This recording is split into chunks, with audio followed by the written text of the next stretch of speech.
तो ये हमारे इंग्लिश का प्रोफेसर, इंग्लिश डिपार्टमेंट का प्रोफेसर रश्मि प्रिया मैम है। Hello everyone. तो आज हम आए थे इनसे मिलने के लिए, तो काफ़ी खुशी होता है जब मैम से हम मिलते हैं। तो आइए हम जानते हैं मैम से कि मैम आप कैसा महसूस करती हैं। It's my pleasure to have me students like you. आप लोग इतने ब्राइट हैं and you are full of potential, I always say. And we teachers, our work is to make things out of you. This is our solemn duty. And I would like to do my best to figure out with those things and make those things out of you. And we are very privileged and honored to have students like you. जी ma'am, ऐसे ही हम चाहेंगे कि ma'am आप अपना आशीर्वाद हम लोग पर बनाए रखें और सपोर्ट करें कि ताकि इतना आगे चले जाए कि फिर पीछे मुड़ के देखें तो कहेंगे कि हाँ प्राउड है हमारे इस प्रोफेसर पर। मैं फिर से कहूँगी कि आप ही हमारे देश के भविष्य हैं और आप जो भी पढ़ते हैं मन लगा के पढ़ें। और इसलिए नहीं पढ़े कि आपको नौकरी पाना है या फिर उससे आपको लुक्रेटिव जॉब मिले। आप इसलिए पढ़े कि आपके पास नॉलेज हो और वो नॉलेज आप जितने लोगों में शेयर करेंगे वो आपके लिए उतना अच्छा होगा, क्योंकि सिर्फ एक नॉलेज ही है जो शेयर करने से बढ़ता है, ना कि कम होता है। मैम एक मैम क्वेश्चन है कि बच्चे लोग कहते हैं कि इंग्लिश क्यों पढ़ना चाहिए और इंग्लिश ऑनर्स क्यों लेना चाहिए। मैम इसके क्या पीछे इसके राज क्या है? English is a global language. The speaker of English has been spread worldwide. It is the second most spoken language in the world. That is why most people prefer to study English. And you cannot understand your science subject, your other subjects, if you do not read English. One of the important point about English that all of the best books written in the world has all been translated into English. Recently, do you know about who has been the winner of the prestigious Booker Prize? Gitanjali Shi. But her work was not known to everyone until it has been translated into English. So by learning just a language English, you can study or you can read the whole words written in the world. That is why they prefer to read English. Otherwise, English is quite useful in getting in corporative jobs or many jobs. They have one of the essential criteria as English. So in this way we can say that English is a global language and everyone should learn English, and more people have been encouraged to take up English as their subjects.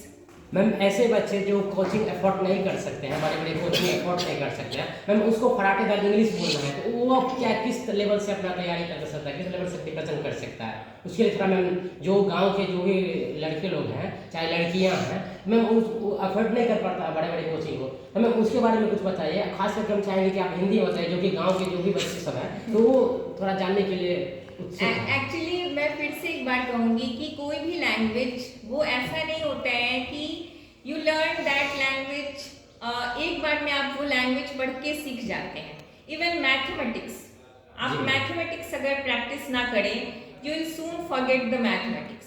Then it is the same thing applies with English too. किसी भी language की लगातार practice वो बहुत ज़रूरी है। English में पढ़ने के लिए आपको किसी भी कोचिंग की ज़रूरत नहीं है। Just subscribe a good newspaper. I would prefer The Hindu because ये The Hindu जो है वो उसकी इंग्लिश काफ़ी अच्छी है, उसके मटेरियल काफ़ी अच्छे हैं और आपको वो रियल मायने में नॉलेज देता है सही इंग्लिश के साथ। Because we can not rely upon all newspaper. ज़्यादातर न्यूज़पेपर में बहुत सारे एडवर्टीजमेंट्स आते हैं, आप बोर हो जाते हैं, लेकिन हिंदू जो है वो नॉलेज बेस्ड और इंग्लिश उसकी दोनों अच्छी है। तो try to inculcate the practice of the Hindu. ये जो द हिंदू अगर आप रेगुलर पढ़ते हैं, whatever the article that makes you interesting, जो भी आपको इंटरेस्टिंग लगे, चाहे स्पोर्ट्स का हो या एडिटोरियल हो या पॉलिटिकल न्यूज़ हो, आप एक सेक्शन उसको ध्यान से पढ़िए, हर दिन पढ़िए, उसमें से नए नए वोकैबुलरी को लाइए। यहाँ मैं फिर से कहूँगी कि कोई भी language it is all about vocabulary. If you do not have vocabulary you can not speak that language. आपके पास अगर शब्द नहीं है तो आप क्या बोलेंगे? जी मैम। तो शब्दों को बढ़ाने का सिर्फ एक यही तरीका है कि आप शब्दों के साथ प्रयोग करें, जी। उन शब्दों को आप हर दिन बोलें, हर दिन लिखें, सेंटेंस बनाएं। आप अपना एक ऐसा ग्रुप तैयार करें जिसमें कुछ लोग इंग्लिश बोलने वाले हों और आप 1 से 2 घंटे उस ग्रुप में प्रैक्टिस करें, उनके साथ आप बोलें। बिकॉज ये language learning is a slow process. ये ऐसा नहीं है कि हम आपको 2 महीने, 6 महीने, 2 साल में पढ़ा के फराटेदार इंग्लिश सिखा देंगे।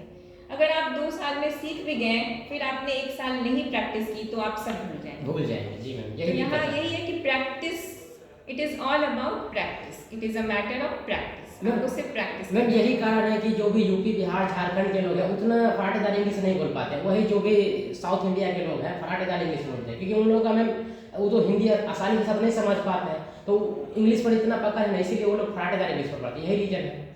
अच्छा, इसके बारे में मैं बहुत नहीं कहना चाहूँगी, लेकिन कहीं ना कहीं हमारे सिस्टम में भी प्रॉब्लम है। जो मैं कहूँगी कि हमारे स्कूल में इतना लेट एज में इंग्लिश इंट्रोड्यूस किया गया है, और लैंग्वेज एक्विजिशन का एक रूल है ये कि आप बचपन में जो लैंग्वेज सीखते हैं वो आप काफ़ी तेज़ी से सीखते हैं। अगर हम इंग्लिश सेम सिनेरियो में, सेम सर्कमस्टांस में एक अडल्ट को सिखाते हैं और एक 7 साल के बच्चे को सिखाते हैं, तो 7 साल के का बच्चा 1 महीने में सीखेगा, अडल्ट 3 महीने में सीखेगा।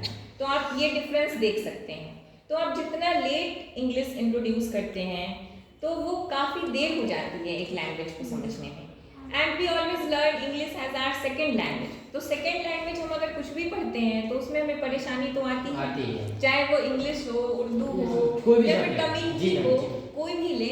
मैम जैसे कि उदाहरण के तौर पर देखिए मैम, झारखंड का ऑफिशियल लैंग्वेज मैम जो इंग्लिश होता है, वहाँ के लोग इंग्लिश, वहाँ के जो बच्चे जो पैदा होते हैं ना, वही में वो भी फराटेदार इंग्लिश बोलते हैं, क्योंकि वहाँ मदर टंग भी इंग्लिश है, वहाँ का मातृभाषा भी इंग्लिश है। तो यही इम्पोर्टेंट है कि inculcate the habit of speaking in English at home. At home you should speak with your friends, with your siblings in English. Only then you can speak fluent English.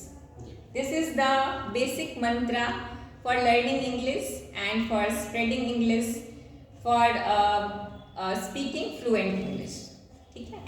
धन्यवाद ma'am, आपने इतना ज़्यादा ma'am बताया हम लोगों को लिए, और खास करके जो भी बच्चे कोचिंग एफोर्ड नहीं कर पाते हैं मैम, उन लोगों को काफ़ी दिक्कत होता था कि मैम हम इंग्लिश कैसे सीख सकें, क्योंकि यूट्यूब वगैरह में है ना मैम, उसमें समझने में थोड़ा दिक्कत होता है, और एज ए जो टीचर जो समझाता है ना मैम, उसमें थोड़ा अच्छा लगता है समझने में। इसीलिए मैम आपसे तो मैंने आपको मेन जो कहा कि आप एक न्यूज़पेपर कीजिए प्रेस्क्राइब, इससे आपको करंट अफेयर्स का भी नॉलेज मिलेगा, इससे आपको अभी के पैटर्न में इंग्लिश कैसी लिखी जा रही है उसका भी आइडिया लगेगा, और इससे आप अगर वो हर दिन 1 पेज ही आप पूरा पढ़ते हैं तो आप काफ़ी कुछ सीख जाते हैं। दूसरा, आप एक ग्रुप बनाइए जिसमें कम से कम 1 से 2 घंटे आप प्रैक्टिस कीजिए इंग्लिश बोलने का।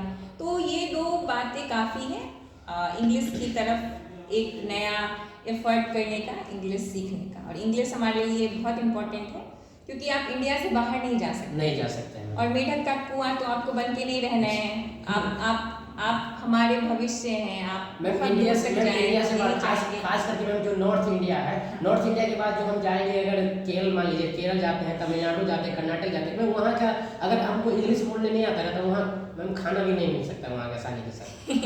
यही मैम ये दिक्कत है मैम, इंडिया में भी थोड़ा बहुत ज़्यादा दिक्कत है, बिना इंग्लिश सीखे ना बहुत ज़्यादा दिक्कत होता है। तो आप अभी से प्रयास कीजिए, और आप तो और यूपीएससी के एस्पिरेंट हैं तो द हिंदू लाइए, सब्सक्राइब कीजिए। यहाँ मिल रहा है, एक 12 रुपये में देता है हर दिन, 15 रुपये संडे का है, और आप उसको एकदम पढ़िए। ठीक है? आप